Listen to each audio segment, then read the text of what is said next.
Good afternoon. How are you?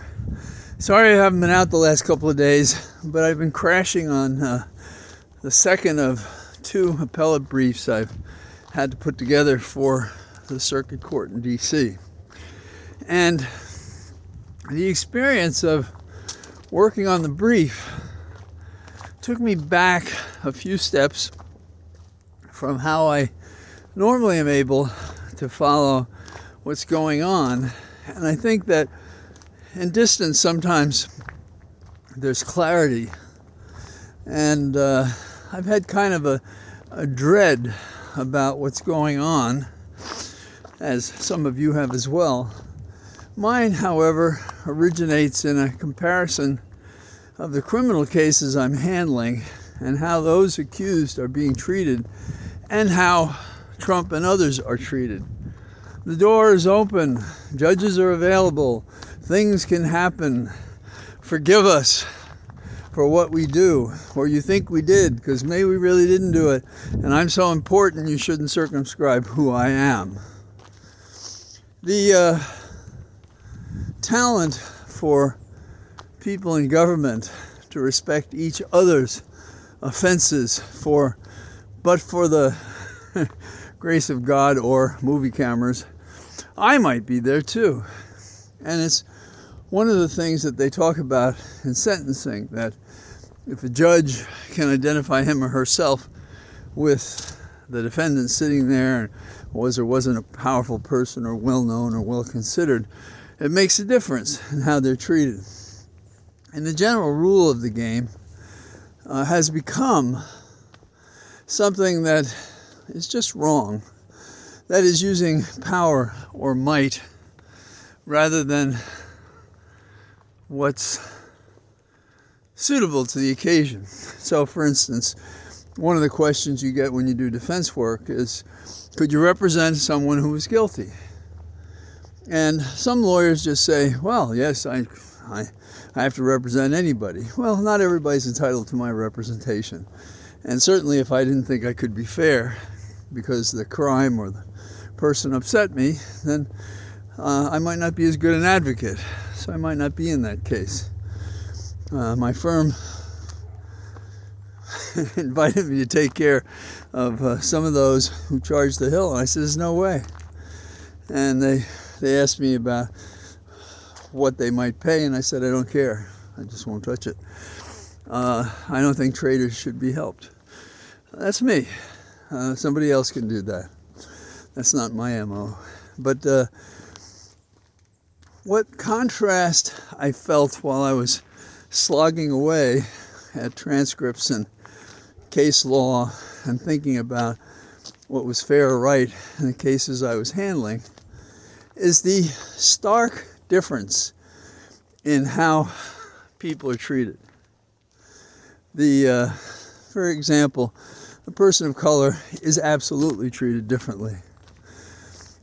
Certain religions are treated differently. Certain crimes are presumed to have occurred just by the incantation of the criminal code describing the crime. Since I was a puppy lawyer or puppy prosecutor, any crime that involves drugs, we act as if it's just mirabile dicto. It just appears, and how could we do anything about it? Well, there wouldn't be any drugs in America if we didn't have so many people who are unhappy or ill or whatever that requires them to take drugs. But the big question is, could you represent anybody who is guilty? And the answer is, sometimes you don't know if they're guilty. So you should only take the case if you can continue to represent somebody if you find them to be guilty. And different lawyers handle this differently. I knew some lawyers who said they never asked their client if they did it. And probably what they did was they asked them all sorts of facts. And you often have to tell a client that don't worry about how you appear to me, because they know the stuff you're not telling me. So I'm unarmed if I don't know what you think they know. But getting past that, what you have is you have a person who is overcharged. In other words, if a misdemeanor is enough, the government wants a felony. If a felony is enough, they want two different kinds of felonies, and they want them with mandatory minimums. In other words, it becomes a bargaining in which you're betting on the fact that you're innocent as to some or all things, and not have to be in custody or have your reputation destroyed or the money taken away from you. And all of those things happen in today's courtroom to the rest of the people, if not to this gang of slobs led by Trump. So, number one, there's overcharging. Number two is over-punishing. So those are two things right off the bat. But the third is the worst. The third is kind of, maybe there'll always be misconduct in case in which somebody puts their thumb on the scale of justice because they just know you or he or she did it. They did it. And so the ends justify the means, not because the evidence is there, but I know what you did, so I'm going to get you anyhow. And the other contrast is we have all these significant people on tape making stupid admissions, doing horrible things, out there visible to us. And then we have this other class of people for which the justice system is like putting somebody on the rack and hurting and punishing them. The law in this country and how it's applied are magnificently out of sync. I've given lectures on evidence, and obviously I've had to use it over the years and enjoy doing it. And it's basically a game of addition and subtraction. If I can add things to my side that will be admissible and a jury or court may hear it, then my burden of persuasion is more effective.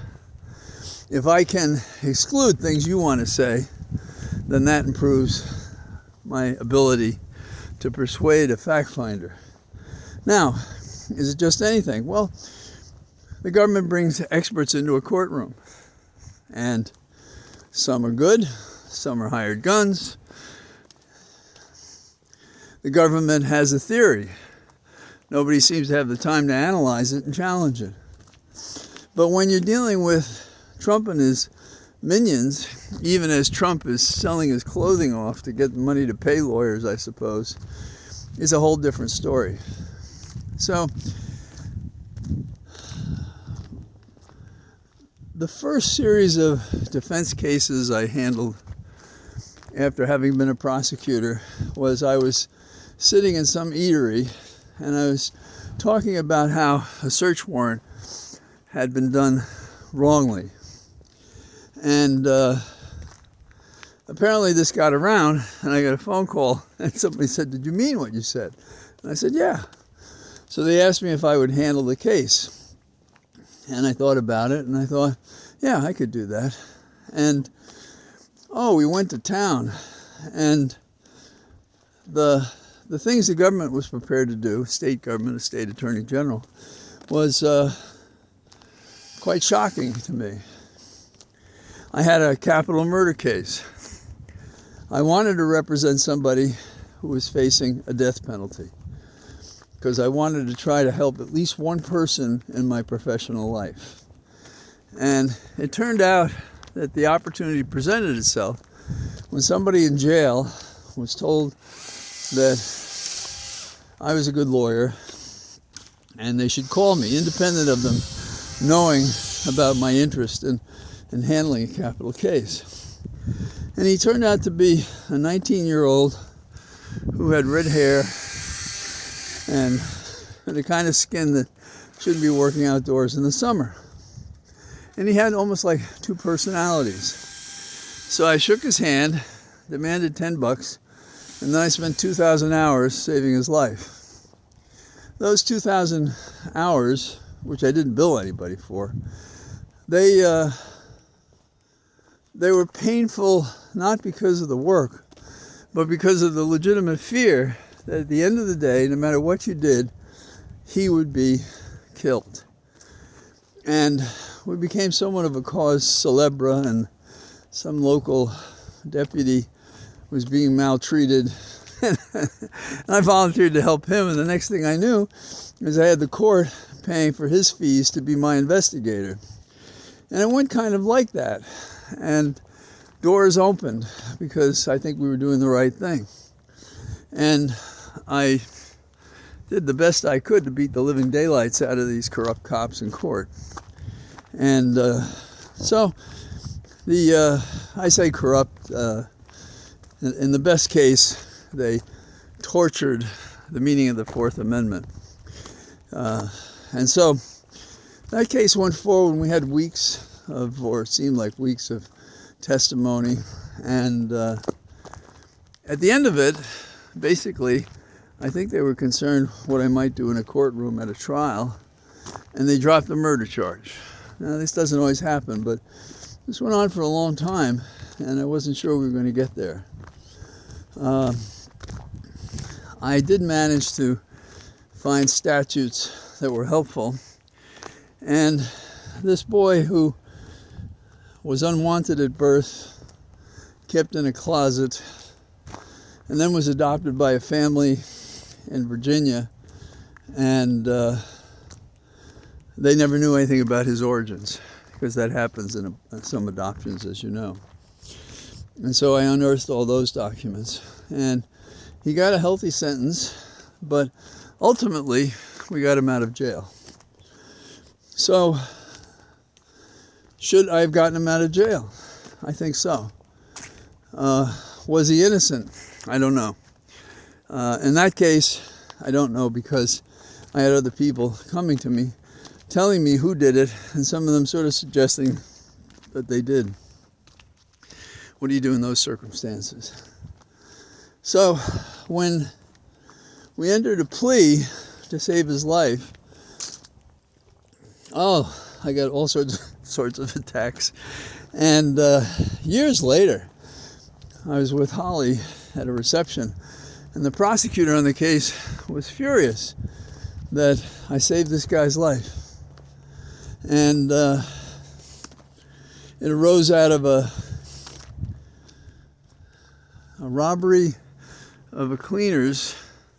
And the young man who was working the cleaners, I don't know, he got my client nervous, and he was shot and he died.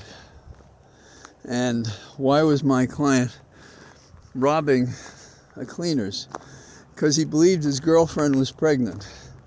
And he wrote an essay in school saying that somebody should not have had him. There should have been an abortion. So you can imagine the complexity of his thinking about his own life. And he went back and forth on whether he wanted to be saved or not. So life has nuanced and challenging facts. But those are the details of real people who have real cases and real problems and real questions about what to do. When you look at Trump and his people, it's all about power. It's not about what's right. You see the cowards who we've elected to office fail to do what they should do. A guy who's been a friend my whole life is upset that I criticized the district court judge for staying the case. She had written just days before that the attack by Trump, that he was immune, was frivolous, rightly so. So why not stand by your guns and say, unless and until anybody tells me otherwise, we're going forward? Which is perhaps why nobody's appointed me to the bench. But I'm not interested in that. I don't think there's any reason to go someplace where you're not wanted, and the only way you could do the position is if you compromised who you are, what's best in you. I had a friend who wanted to be on the bench. He'd be great on the bench. Very good lawyer, a lot of criminal defense, Latino, and well, he didn't make it. And when I talked to him about it, He said to me, he was told that, well, maybe if he tempered his approach, the next time he'd be a judge. Well, I said, so, if what's best about you, which would make me think you'd be a good judge, is what you curb, what's the point for you personally, who you are, and for the kind of judge you'd be? It's just not worth it. Ambition can destroy character. The other night, I watched, to calm down from what I was doing, I watched, several episodes of that special about Rudy Giuliani. And it was clear to me, here was a guy who couldn't stand alone and had to have people cheer him on. And the seeds of the horrible person we see today were born early on in his lifetime. And it really seemed to me that it started when he crossed the Rubicon and went down to where people get Potomac fever, changed his party from Democrat to Republican, and then came back as the man yet to be the one we know. So, in this rambling discussion, what am I saying?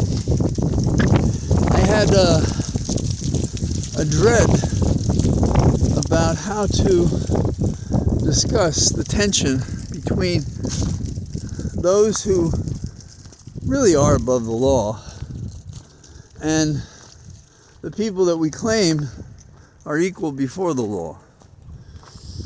And if nothing comes out of these cases but delays and political tactics, and Trump ends up in the White House, it won't just be about losing the democracy. It'll be about losing whatever is the soul of America.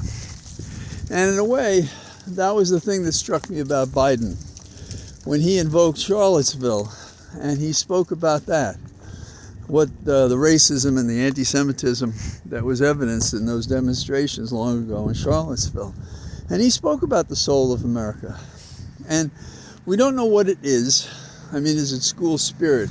Is it patriotism? Is it a willingness to live so somebody else may live? Is it to die so someone else, a family member, may live? There was a fella and I who we lobbied Congress on criminal law issues. I was with the National Association of Criminal Defense Lawyers. I was on their board for years. It was one of the more enjoyable posts I ever had.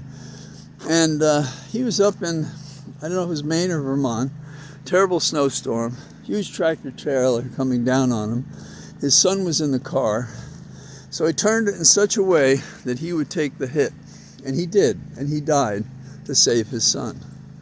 We don't have people like that in public office. We have poseurs.